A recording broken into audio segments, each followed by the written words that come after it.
Hello, this is Jeffrey Burns from the University of Pennsylvania School of Medicine in Philadelphia, where I'm a professor of medicine and pediatrics in the Renal Electrolyte and Hypertension Division.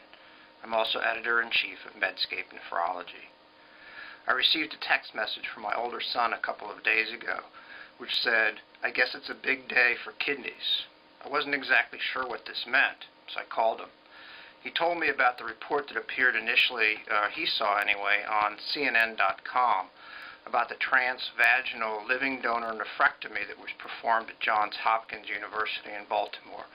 Quite an interesting development in the world of transplantation. It wasn't exactly the kind of news I'd expected to hear from him, but it's an interesting concept, I guess, as a new means of getting donor nephrectomies from living individuals without having the scar on the abdomen. It'll be interesting to see over the next several years whether this catches on as a preferred mode of getting nephrectomy specimens from living donors for transplantation. A more perhaps scientifically important development also was reported this week, or news, and that was a report in the New England Journal of Medicine about the long-term follow-up of living donors. It was quite reassuring, in fact, to see this information. They had nearly 4,000 living donors who were followed for, I believe, a median of about 12 years. And had quite extensive data on these patients, including MDRD calculated GFRs, but also iohexol clearances, data on blood pressure and albuminuria, as well as quality of life.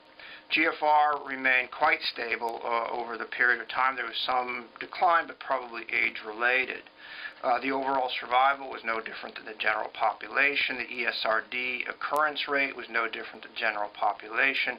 About 85% of patients had no albuminuria at all, and maybe I think 11% had microalbuminuria. No patients had a GFR below 45 mLs per minute and concomitant proteinuria. The prevalence of hypertension was not higher than expected, and in fact the quality of life in the donors was greater than expected based upon the general population. So overall, very, very reassuring news that living donation does not have adverse consequences on mortality, morbidity, or quality of life. And at least, I guess, for about half of the population, we have a new route of having the donor nephrectomy performed.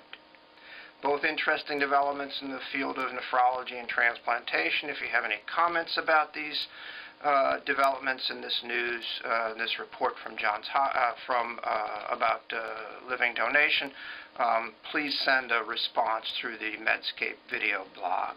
Thank you, and again, this is Jeffrey Burns from the University of Pennsylvania School of Medicine.